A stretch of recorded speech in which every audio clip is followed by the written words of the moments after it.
नमस्कार साथियों, लॉर्ड तिरुपति महाविद्यालय की हिंदी साहित्य क्लास में आप सभी प्रिय विद्यार्थियों का स्वागत है। बीए तृतीय वर्ष हिंदी साहित्य क्लास में अयोध्या सिंह उपाध्याय हरिऔर के द्वारा रचित प्रिय प्रवास महाकाव्य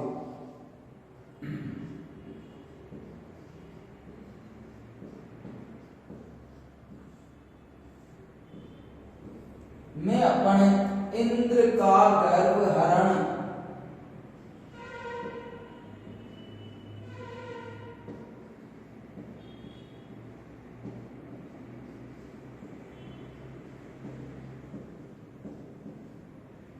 जो आपके द्रुत विलंबित छंद में निहित है।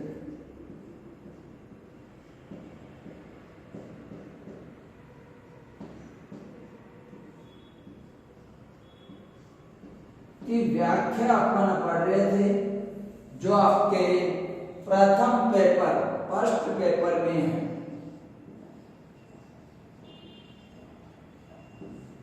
इसकी व्याख्या अपन देख रहे थे। इसकी व्याख्या में अपन ने पिछली वाली कक्षा में अपन ने किस प्रकार ब्रज के ऊपर संकट रूपी बादल यानी संकट के बादल गहरा गए थे और किस प्रकार वहां के ब्रजवासी गोप ग्वाल बाल सभी भयभीत थे, किस प्रकार ब्रज को घटाओं ने आके घेर रखा था, किस प्रकार काली काली घटाएं ब्रज को घेर रही थी और असहाय धमनी यानी भीम के समान वज्र कठोर कान वाले भी उस ध्वनि को सहन नहीं कर पा रहे थे। ये सारा वृत्तांत ग्वालों के द्वारा उद्धव को सुनाया जा रहा था। यानी ये जितना भी कथान है, कथा का वर्णन है, ये गौ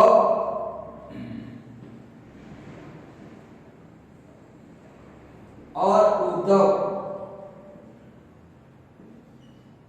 दोनों के मध्य संवाद ये चल रहा था। यानी ब्रज की पुरानी घटना को गोप ग्वालों के द्वारा उद्धव को सुनाया जा रहा था।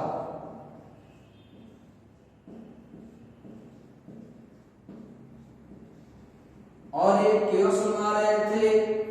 श्री कृष्ण उन्हें छोड़ के चले गए थे। श्री कृष्ण वहां नहीं थे।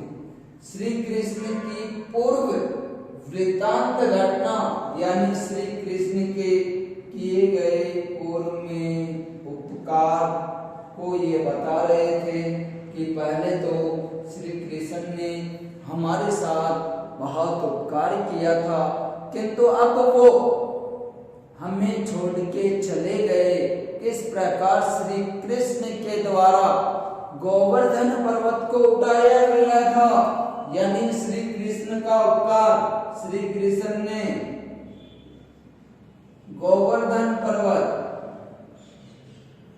को उठा के ब्रज की रक्षा की थी।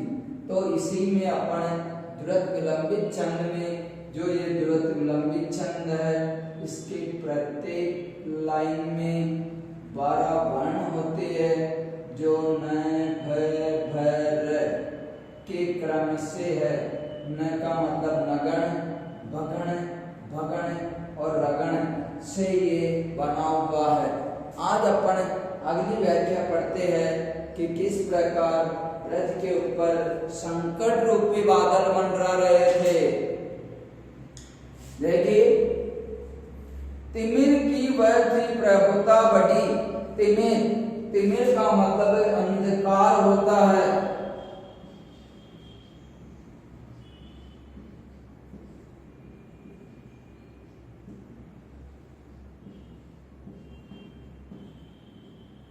तिमिर का मतलब अंधकार। तिमिर की वह थी प्रभुता। प्रभुता का मतलब तिमिर का प्रभाव। सब तपो में तमो में था दृग देवता। तमो में, तम का मतलब भी अंधकार होता है और दृग का मतलब आंख।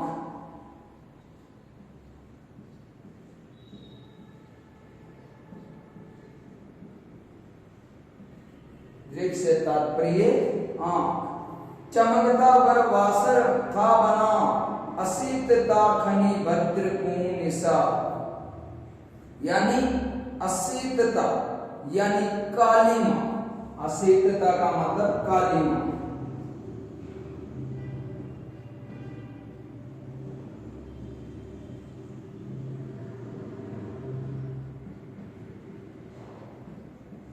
यानी अंधकार भी अपन कह सकते हैं।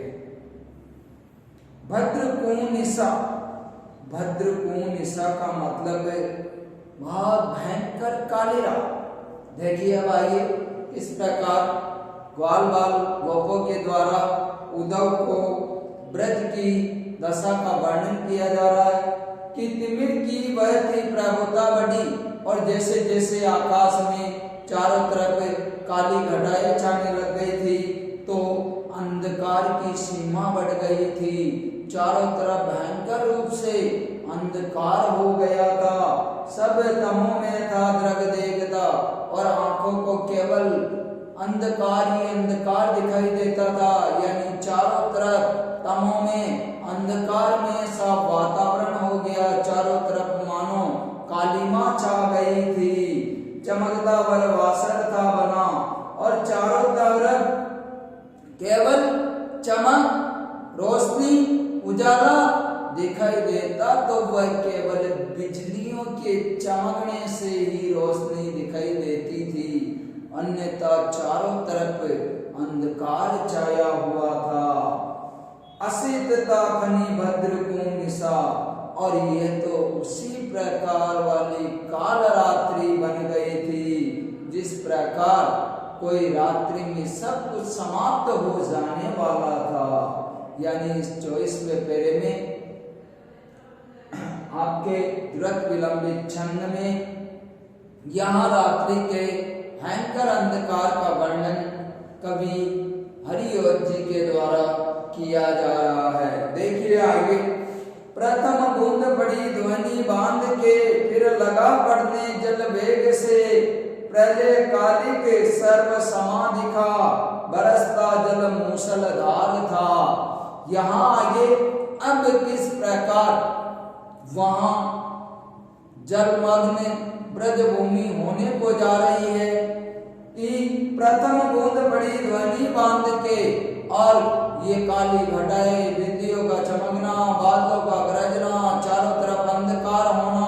उसके बाद गोप ग्वाल करे कि प्रथम बूंद पड़ी ध्वनि बांध के, और फिर धीरे धीरे क्या हुआ, बरसात प्रारंभ हो गई, यानी पानी पड़ना प्रारंभ हो गया था। फिर लगा पड़ने जल वेग से, और उसके बाद बहुत ही भयंकर रूप से वर्षा प्रारंभ हो चुकी थी। प्रलय कालिक सर्व समाधिका, और उस वर्षा से चारों तरफ प्रलय ही प्रलय दिखाई देने लग गया। बरसता जल मूसलधार था। मूसलधार का मतलब मूसलाधार, बहुत भयंकर रूप से बरसात होना, वो कहलाती है मूसलाधार। और इसके बाद चारों तरफ बरसात भयंकर रूप से प्रारंभ हो चुकी थी। जलद नाद प्रभंजन गर्जना, बादलों की आवाज। जलदनाद का मतलब बादलों की गर्जना। जलदनाद, जलदनाद बादलों की गर्जना।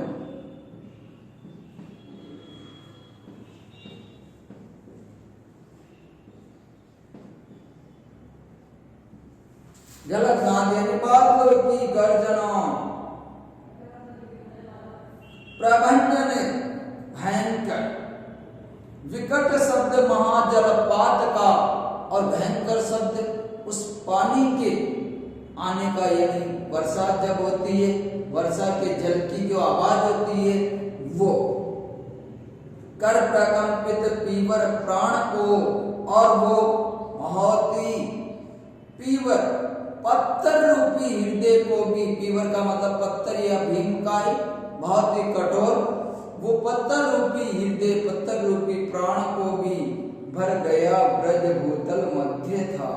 देखिए कि जलद नाद प्रभंजन गर्जना विकट शब्द महाजलपात का, यानी अब जैसे ही वर्षा प्रारंभ हुई, उस वर्षा के प्रारंभ होने से भयंकर रूप से बादलों की गर्जना हो रही और वर्षा का बहुत ही भयंकर शब्द सुनाई दे रहा, और वो सभी कठोर हृदय वाले प्राणों को भी ड्रायमान करने वाला यानी भयभीत कर देने वाला, और ब्रज में चारों तरफ पानी ही पानी हो गया था। सकल भग्न हुई गुरु डालियां, भग्न का मतलब टूटना,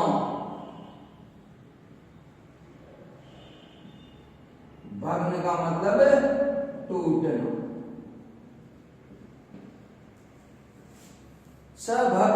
सबल भग्न हुई गुरु डालियां, और उस पानी के वेग से जो पेड़ों की बड़ी बड़ी शाखाएं थी वो भी टूट गई थी। पतित हो करती बहु शब्द थी, और पेड़ों की डालियां यानी बड़ी बड़ी शाखाएं टूटने से वो भी भयंकर आवाज उनकी भी आ रही थी। पतन को होकर पादप पुंज को, और मानव पादपों का पेड़ पौधों का समूह भी पतन की ओर, यानी सब कुछ नष्ट भ्रष्ट हो रहा था। क्षण प्रभा करती सतखंड थी, और हर क्षण सवेरे तक वो तो ऐसी सुबह हो गई कि मानो वो सभी को खंड खंड कर देगी, सभी का विनाश कर देगी। यानी ब्रज भूमि में जो वर्षा हो रही है, उस वर्षा का वृत्तांत यहाँ गौग्वालों के द्वारा उद्धव को सुनाया जा रहा है। सदन ते सब खंडित हो रहे, परम संकट में जन प्राण थे। सदन का मतलब घर या भवन है।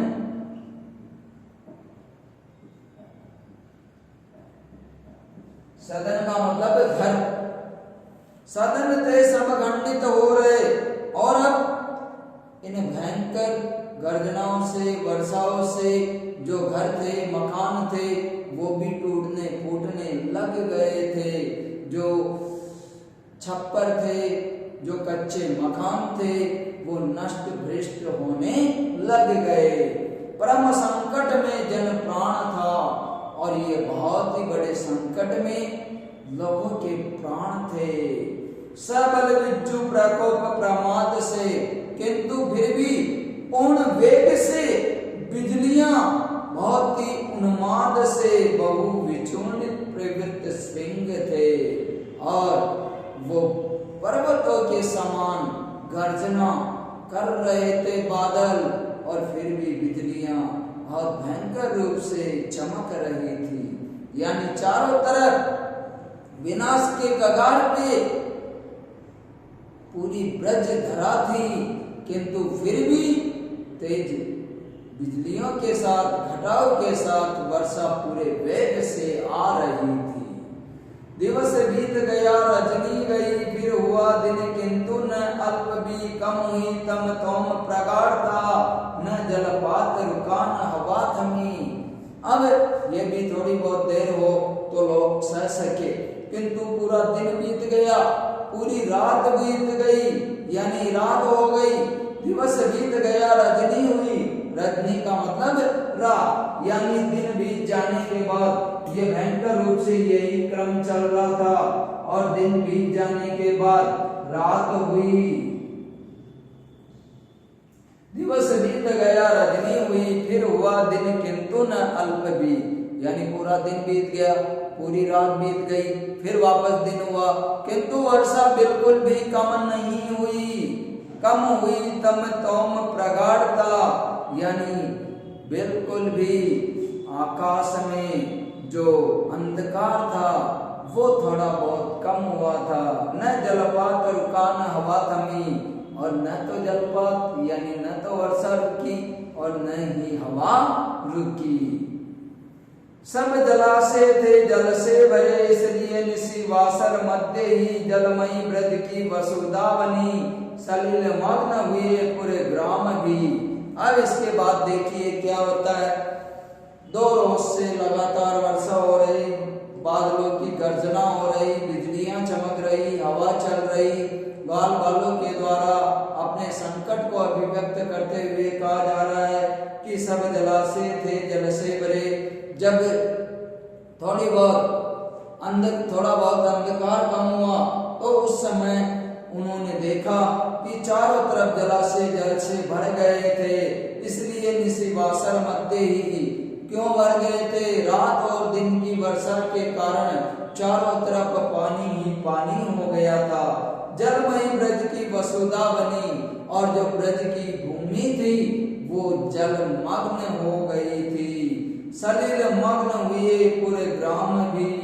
और इतना ही नहीं, जो छोटे छोटे गांव शहर थे वो सभी जल में मग्न हो गए थे। यानी यहाँ पे ब्रजधरा पे आए हुए संकट को अभिव्यक्त करते हुए कि लगातार वर्षा से चारों तरफ पानी ही पानी हो गया था। यानी यहाँ ग्वाल बालों के द्वारा इंद्र का गर्भहरण में किस प्रकार वहाँ मानवीकरण अलंकार के रूप में, प्राकृतिक छटा के रूप में, प्राकृतिक छटा के भयंकर जो बहुत ही भयानक रस में अपन कह सकते हैं, उस रस की अभिव्यक्ति करते हुए हरिवंश जी ने वहां का चित्रण किया है। ग्वाल बाल और उद्धव के मध्य की वार्ता आज अपन यहीं तक पढ़ेंगे। धन्यवाद। और आप इन्हें व्याख्या को वापस पढ़ लिया करो, कठिन शब्दों को देखा करो और लाइक भी किया करो वीडियो को।